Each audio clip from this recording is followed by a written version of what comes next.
बाजारों से संकेत क्या मिल रहे हैं। एसजेएक्स निफ्टी है करीब 50 अंकों पर 21,550 के पास। कल हमने बाजारों में अच्छी रौनक देखी। निफ्टी में तकरीबन 100 अंकों के आसपास की, निफ्टी बैंक की बात करें तो 250 अंकों के आसपास की कल हमने तेजी देखी है और कल का सत्र ठीक ठाक बीता है।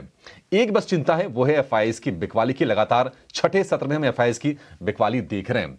लेकिन क्रिसमस की छुट्टियों के बाद अमेरिकी बाजार भी खुल गए हैं। तो ग्लोबल बाजारों से मूड कैसे हैं, क्रूड की चाल कैसी है, ये तमाम अपडेट लेकर हमारे सहयोगी विश्वमोहन हमारे साथ जुड़ गए हैं। विश्वमोहन, बताइए क्या कहते हैं ग्लोबल क्यूज। एशिया की अगर बात करें तो एशिया में जापान के बाजार में जबरदस्त तेजी दिख रही है। इस साल का अगर निक्के की बात करें तो इस साल का एशिया में सबसे ज्यादा तेजी से चढ़ने वाला इंडेक्स है। 27% अब तक इस साल, हालांकि अब 3 ही ट्रेडिंग डे बचे हुए हैं इसके बाद, लेकिन 27% की तेजी आ चुकी है। अमेरिकी बाजारों की बात करें तो कल तीनों इंडेक्स करीब करीब आधे % की मजबूती के साथ बंद हुए हैं। एक बेहद करीब S&P 500 भी आधा % ही अब दूर है रिकॉर्ड हाई से। और डाउ जोन्स ने तो अभी दिसंबर में ही नया हाई बनाया था और नैस्डैक में भी इंतजार है नया हाई बनाने के लिए। नैस्डैक भी तैयार है, जल्द ही यहां पर भी नया हाई दिख सकता है।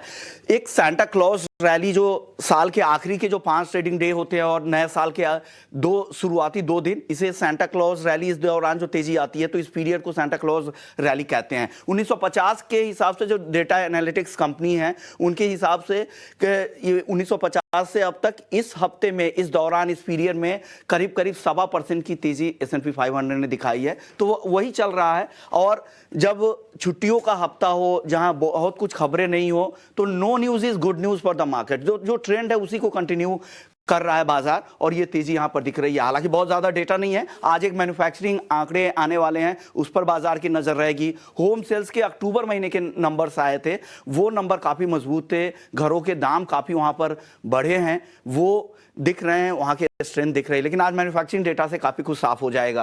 अन्य संकेतों की अगर बात करें तो कच्चा तेल कल 2% के आसपास की तेजी दिखी। ब्रेंट क्रूड का भाव 81 के ऊपर चला गया। रेड सी में एक शिप पर हमले हुए, उस अटैक की खबर से सेंटिमेंटली यहां पर सपोर्ट बाजार को मिल रहा है। लेकिन कई सारे प्रोड्यूसर हैं जो उत्पादन बढ़ा रहे हैं, उससे ऊपरी स्तर पर दबाव की भी संभावना बनी हुई है। सोने की अगर बात करें तो गोल्ड हल्की तेजी दिखा रहा है। उम्मीद की जा रही है कि मार्च में फेड की तरफ से कटौती होगी और बाजार के जो 70% ट्रेडर्स ऐसे हैं जो मानते हैं कि मार्च में ही ब्याज दरें कटौती हो सकती है। और अन्य संकेत, US 10 ईयर बॉन्ड यील्ड लगातार अब 3.9% के नीचे बना हुआ है। डॉलर भी करीब 5 महीने के निचले स्तर पर है, 101 के आसपास डॉलर इंडेक्स घूम रहा है। तो कुल मिलाकर संकेत अच्छे दिख रहे हैं। गिफ्ट निफ्टी भी मजबूत है, ज्यादातर एशियाई बाजार भी अच्छे दिख रहे हैं। हांगकांग और चाइना में भी आज 2 दिनों की छुट्टी के बाद आज वहां भी बाजार खुला है, तो वहां पर भी ठीक ठाक ट्रेडिंग हो रही है। तो संकेत आज के लिए अच्छे दिख रहे हैं। अभिषेक जी बिल्कुल, संकेत अच्छे हैं। और अब जिस तरह से अमेरिका में दरों में कटौती की अब उम्मीद यहां से बढ़ रही है, तो सोने को सपोर्ट भी उसे विश्वमोहन बता रहे हैं। और कहीं ना कहीं क्रूड के लिए भी वो सपोर्टिव है, क्योंकि उसके बाद डिमांड बढ़ेगी, इकोनॉमीज में थोड़ी सी एक्टिविटी बढ़ेगी और उसके चलते क्रूड को सपोर्ट मिलेगा। $81 के आसपास है।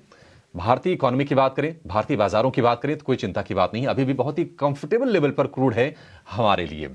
लेकिन बाकी संकेत भी काफी अच्छे हैं। हमने डाउ में, नैस्डैक में, S&P में करीब करीब आधे % के आसपास की हमने कल मजबूती देखी और एशियाई बाजारों से भी आज संकेत ठीक ठाक हैं। लेकिन